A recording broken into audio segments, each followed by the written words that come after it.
Welcome back. The White House insists President Trump disavowed the racist send her back chants uttered by supporters at his most recent rally. But as far as the president's tweets that led to those chants, the ones in which the president told four sitting U.S. congresswomen to go back and try to help fix the broken and crime-infested places from which they came, well, the White House says that wasn't racist and that the term racist is actually overused.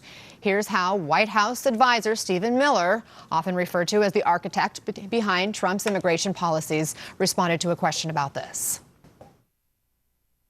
I think the term racist, Chris, has become a label that is too often deployed by the left, Democrats in this country, simply to try to silence and punish and suppress people they disagree with, speech that they don't want to hear.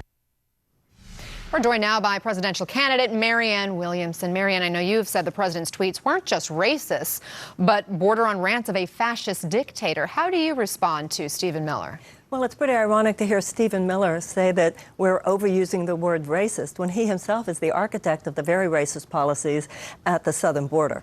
So to hear him put down the term is pretty rich.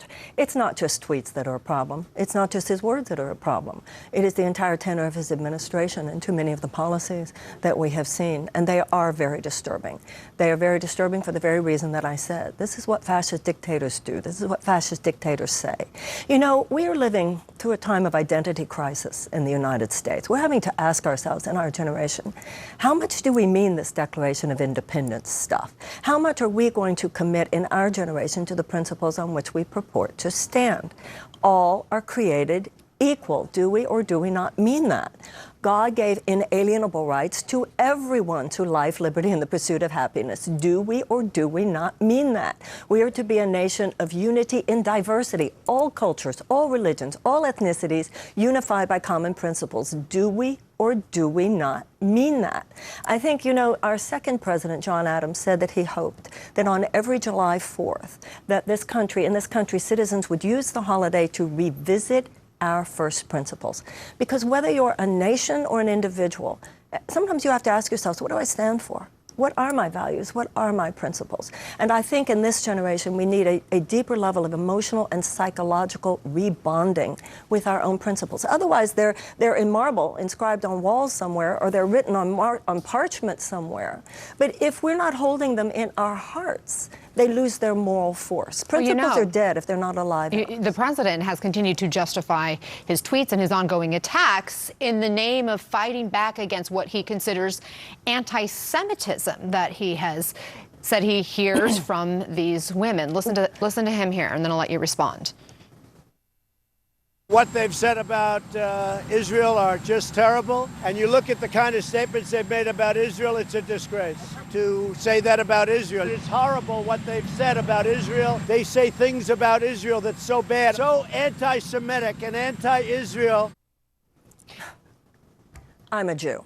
I don't need, so I have definite feelings about that. First of all, there's no they there. It is one congresswoman, from what I know, Congresswoman Omar.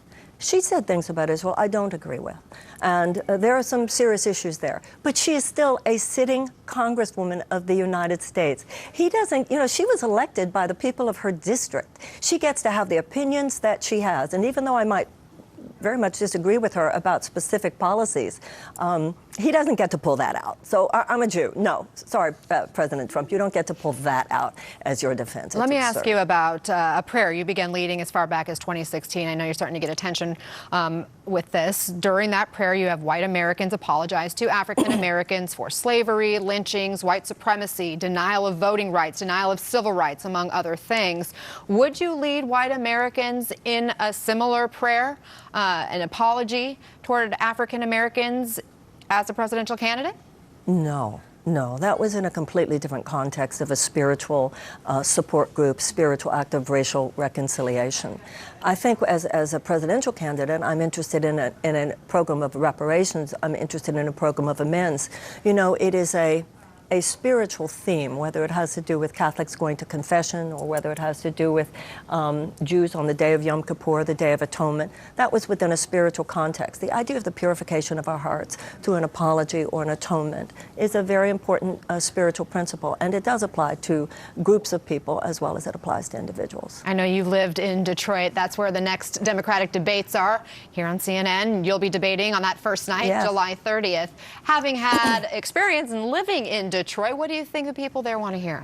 Oh, Detroit is a wonderful city. I raised my daughter there. My daughter says, "Mommy, I had a happy childhood there," which, as you know, is the most important thing a mother can hear.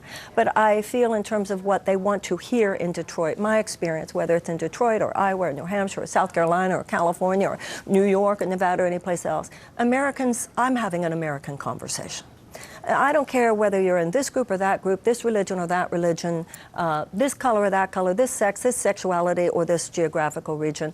I'm interested in a deeper conversation about where America is, where the United States is now in terms of where we have been, what we owe to our great-grandchildren, our unborn great-grandchildren. And so to me, what I have found in Detroit, as in every other place in this country, is people are ready for a deeper conversation about this country that goes way beyond just their own individual concerns. Marianne Williamson, great to have you with us. Thank you. Thank you. Good luck on the campaign trail, and don't miss the two big nights of the Democratic presidential debates, live from Detroit, July 30th and 31st, only on CNN. We'll be right back.